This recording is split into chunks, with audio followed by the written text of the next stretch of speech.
Hey guys, Maniac here with GameAccess.net, taking a look at No More Heroes, Heroes Paradise for the PS3. This is the United States edition of the game.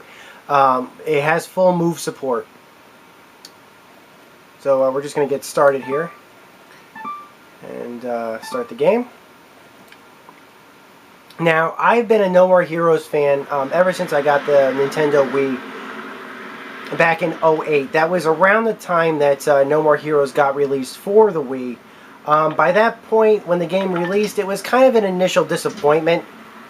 Even though it had a very, very rabid fan base and was loved by a lot in the United States and Japan alike.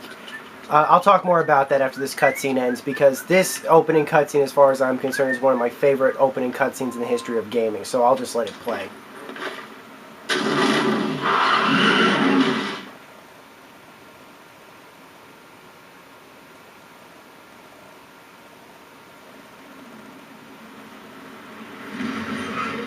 I know a lot of gamers out there don't have much patience. At least that's what Bishop, the dude at the video store, said.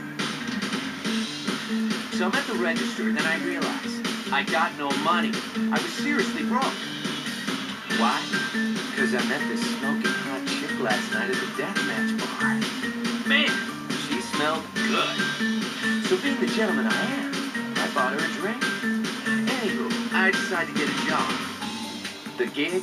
Assassinate the drifter. So I went where I was supposed to and waited for the guy to show up. And there he was, this cat, well-dressed, cool, couldn't tell if he was the shit or just plain old shit. Yeah, so he's stylish, fast, aggressive, and packing heat. Bada bing. Or at least it was supposed to be, until she showed up. Her name? Sylvia Crystal, an agent with his whatchamacallit association. Congratulations. You are certified as the 11th best hitman. How about getting rid of the 10 killers above you and aim for the top? I want to be number one. How's that? Short and simple enough for you? It's gonna be a long, hard road. But who knows? Could kick ass. Could be dangerous. Could totally suck. What do you say, bro? Join me. Let's see how far we can take this. And for you there holding the controller right now, just press the start button. Let the bloodshed begin. Oh, Travis, you really get me. As I was saying, I first got this game back when I got a Wii back in 2008. The game had already been out for a few months, and it was already actually reduced in price. This is, as far as I'm concerned, my favorite Wii game. I really love it on the Wii.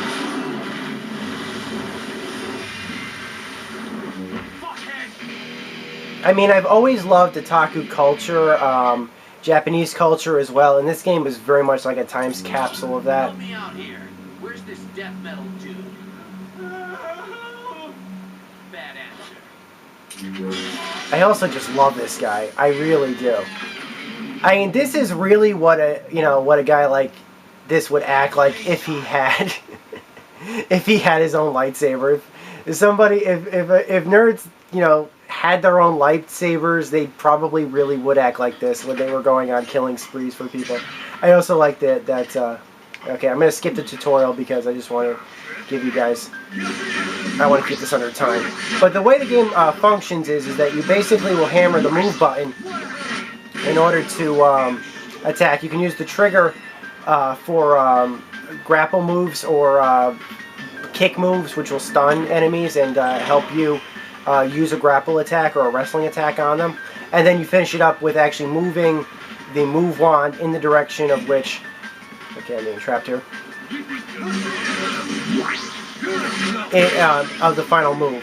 So basically you're delivering the final move along with or you're directing the final move along with the hero. There's also things you have to do, like in that just now. Spin the move wand around in order to advance a break or something along those lines. As you can see here, I really like the HUD. It very much invokes like a classic Nintendo game, and that was really what they were going for. The shirts the guy wears, the style of clothing is very much in line with otaku culture. You don't unfortunately get to see his apartment in this demo, but when you see his apartment for the first time, it also gets that feeling. that they really, you know, the game developers really had a love for their gamers when they created this guy. Let's move my way up here. Now, the plotline of the game is that got the first trading card. These are collectible. You don't see them in the demo because you can only catch them in your apartment, which you don't have access to in the demo. But as you guys might know from my Catherine Let's Play, I am a big fan of the otaku culture.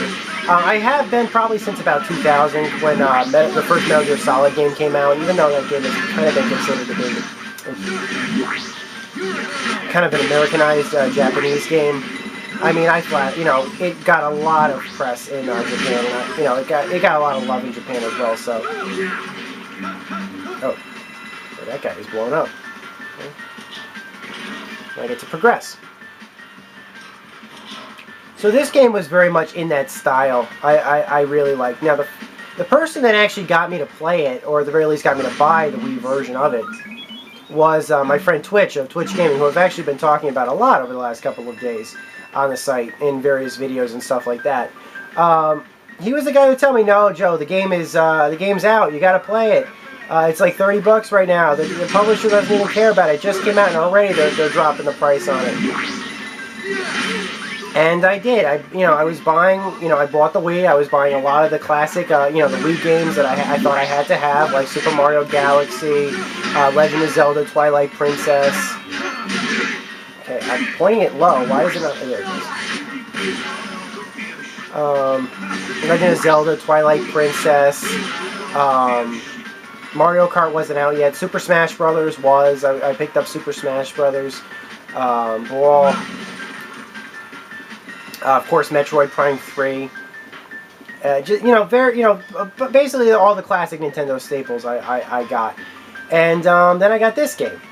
Okay, where is the door? There's got to be a door here somewhere. What the heck? Oh, there it is. Got it. Cool.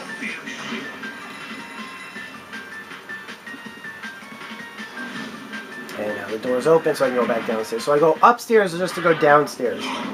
I don't know what was with that, but...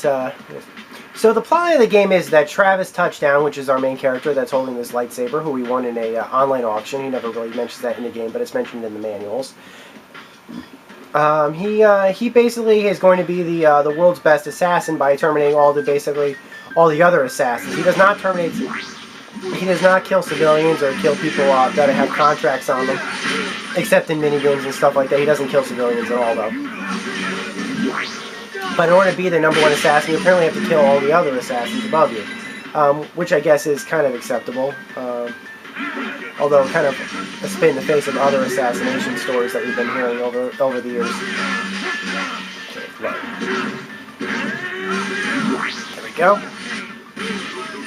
And when we first meet him, it's this scene. This is the exact opening of the game. And Travis Touchdown is going for his number 10. He's basically going after number 10 to make the top 10 list. He's currently ranked number 11. The scene in which he fought number 11, which was just shown to you as a cutscene, is also shown in a trailer, which is included in the Wii version of the game. I don't know if it's in the Move version of the game. But where he attacks number 11, which is named Helter Skelter. Yes, named after that famous Beatles song. There's a lot of pop culture references in this game.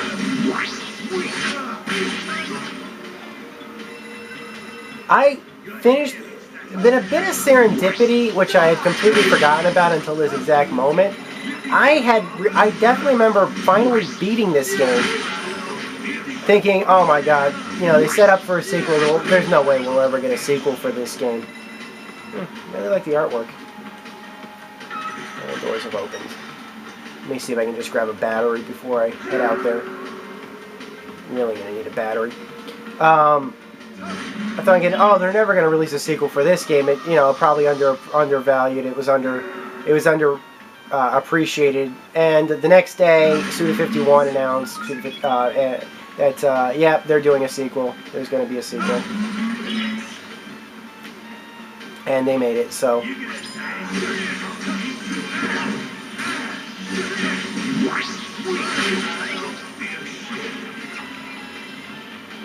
And I was just elated. And No More Heroes 2 is out for the Nintendo Wii. I don't think there's any plans to bring that to the move yet.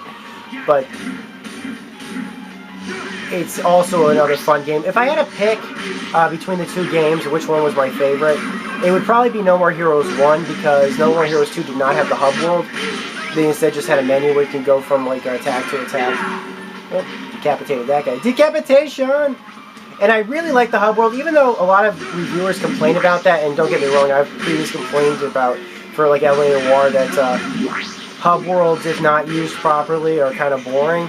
The hub world was small, the art style I really, really liked. And,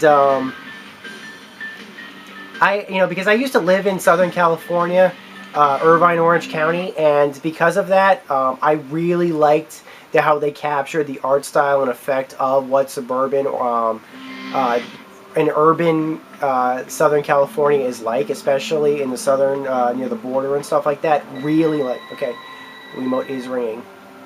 I think I have a phone call. My remote is ringing. Yep, I'm going to take this call. Your ranked fight begins just up ahead. Win, and you will be 10th. Lose, and hell awaits. Are you up to this? Need a bathroom break? Whatever you need to do it now. Your opponent, some call him the Holy Sword. He is good, but I know you can take him. You are the man. I am the tiger. He only looks tough because his mother was an ugly bitch. Take it to the red zone. Assassin's way at full throttle. Unleash your power. Show no mercy. Bring me death metal set. Enter when you are prepared to fight. I believe in you and your force. Now, off to the Garden of Madness. I like her. She's great. Now, before the beginning of every boss fight in the game, last trading card, there is a opportunity for you to save your game at the toilet. That has been disabled here, but you would be able to normally go to the toilet here. As you can see, the save marker still on the thing. You're able to heal yourself. And also you're able to get a wrestling move, a new wrestling move, usually in the form of like a mask or a letter. This is one of two ways that you can actually get wrestling moves in the game. One is available to you at the right before every boss fight. The other way is to every time you beat a boss, you can start renting tapes at the video store, and you can learn moves from that as well. I recommend doing that because wrestling moves are a lot of fun. They control a bit differently in this game than they do in the Wii because the navigation controller doesn't have motion sensing. So I'm going to stop it here just before the boss fight, and we're going to pick up in just a second. So stay tuned for part 2, which should be right after this. Bye.